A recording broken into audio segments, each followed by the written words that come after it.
Va kas mane stebina. Va šitų kainas tai stebina, labai gera superinė kokybė. Bet kainas tai tikrai vaikiškas. Mačiau prekiauja, prisisiuntė iš Italijos 4-5 kartus brangiau. Nu, 69 centai, 2 litrai. Primetat. Čia neišmanau tų visų priemonių, kam jos čia tinka, bet kainas va, miltukai 10,9, 120 skalbimų, labai gera kokybė. Įsivaizduojat, tikrai nenupirksi tokių. Lietuvoje 4,5 kyla, čia nežinau kiek tų kilogramų ta dėžė. 4,5 ten užmerk 120 skalbimų. Nu. Kainas vaikiškas ant šitų. Aš kai pasižiūriu, kiek YouTube'ai ten prekiauja, tas parduotuvės atidarė iš Italijos, kur siunčiasi. Tai tiesiog taip norisi pasakyti. Žinau, kad parvežims kainuoja, viskas kainuoja.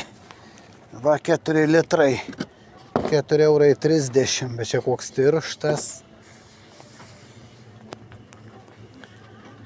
Čia va, kainytės biškis stapteliu, taip parodau. Labai gera kokybė, čia perkamas, čia beleką perku ir į klozetus pilu. Ką sugalvoju, tą pilu. Čia, ką žiūrės, šeimininkės atskirs.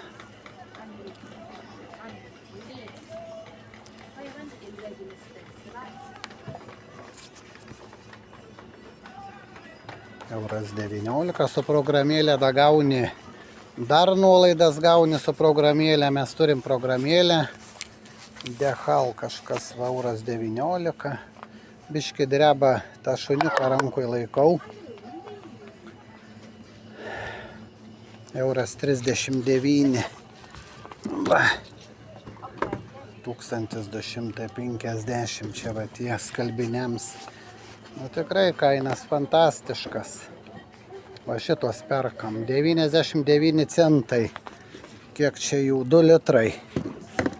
Kokių nori spalvų. Kvapas tai nežmoniškai kvepia. Skaniai.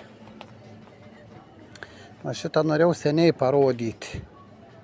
Kad čia tikrai šunų maistas pigus, labai geras kokybė.